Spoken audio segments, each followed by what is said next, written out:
இன்றைக்கு இந்த பூமியிலே பெரும் செல்வத்தோடு பெரும் பணக்காரர்களாக வாழ்ந்து கொண்டிருக்கின்ற மனிதர்களுக்கு இருக்கக்கூடிய மரியாதை ஏழை எளிய மக்களுக்கு இல்லை என்பதுதான் வேதனை. தனக்கென்று எதுவுமே இல்லாமல் வறுமையோடு வாழ்ந்து கொண்டிருக்கின்ற ஏழை வாழைகளின் அழுகுரலை கேட்கக்கூட இன்றைக்கு இந்த பூமியில் யாரும் இல்லை.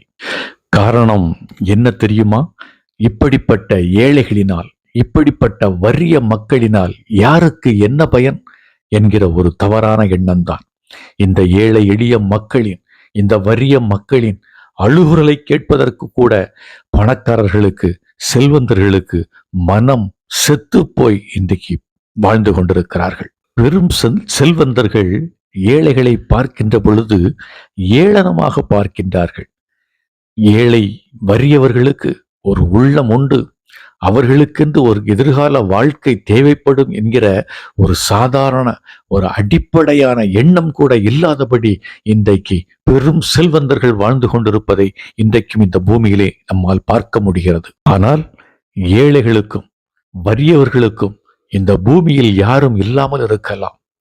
உறவுகள் அப்படிப்பட்ட மக்களை கைவிட்டிருக்கலாம். நண்பர்கள் அப்படிப்பட்ட மக்களை விட்டு விலகி போயிருக்கலாம். ஆனால் அவர்களுக்கு உதவ, அவர்களின் உள்ள குமுறலை கேட்க, அவர்களின் எதிர்கால வாழ்வை வளமாக்க அவர்களுக்கென்று ஒரு தெய்வம் உண்டு. அவர்தான் அருள்நாதர் இயேசு கிறிஸ்து. இயேசுவில் பிரியமானவர்களே, மத்தேயு சுவிசேஷம் 5வது அதிகாரம் 3வது வசனத்தில் அருள்நாதர் இயேசு கிறிஸ்து நம்மை பார்த்து சொல்லுகின்றார், எளிய உள்ளத்தோர் பேறு பெற்றோர், ஏனெனில் இறையாட்சி அவர்களுக்கு உரியதே என்று ஏழை எளிய வறிய மக்களுக்காக குரல் கொடுக்கும் தெய்வமாக இந்த பூமியில் வாழ்ந்ததை நம்மால் பார்க்க முடிகிறது. இயேசுவில் பிரியமான அன்பு சகோதர சகோதரிகளே, எனக்கென்று இந்த பூமியில் எதுவுமே இல்லை, உள்ளத்தில் சந்தோஷம் இல்லை, வாழ்வதற்கு பொருளாதார தேவைகள் என்னிடம் இல்லை, என்னுடைய உறவுகள் என்னை கைவிட்டு விட்டது என்று சொல்லி அங்கலாய்ப்போடு வாழ்ந்து கொண்டிருக்கிறாயோ, உனக்கென்று ஒரு தெய்வம் உண்டு. உன்னை காக்கும்படிக்கு ஒரு தெய்வம் உண்டு. தன்னுடைய செட்டைகள் வைத்து உன்னை வழிநடத்த உனக்கென்று ஒரு தெய்வம் உண்டு.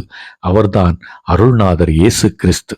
உன்னை காக்கும் அருள்நாதர் இயேசு கிறிஸ்து இன்றைக்கு உன்னுடைய புலம்பலையும் உன்னுடைய பெருமூச்சையும் கேட்டு நீ ஏங்குகிறபடி, நீ எண்ணுகிறபடி உன்னை வழிநடத்த, உன்னை பாதுகாக்க இன்றைக்கு இப்பொழுது பரலோகத்திலிருந்து பூமிக்கு இறங்கி வந்து உன் முன்னே நின்று கொண்டிருக்கிறார்.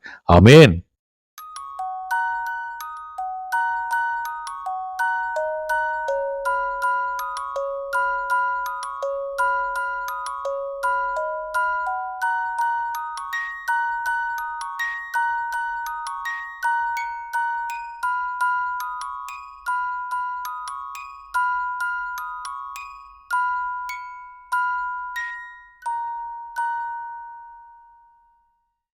To receive notification of my videos, subscribe my channel, press the bell button, like and share our videos. Thank you.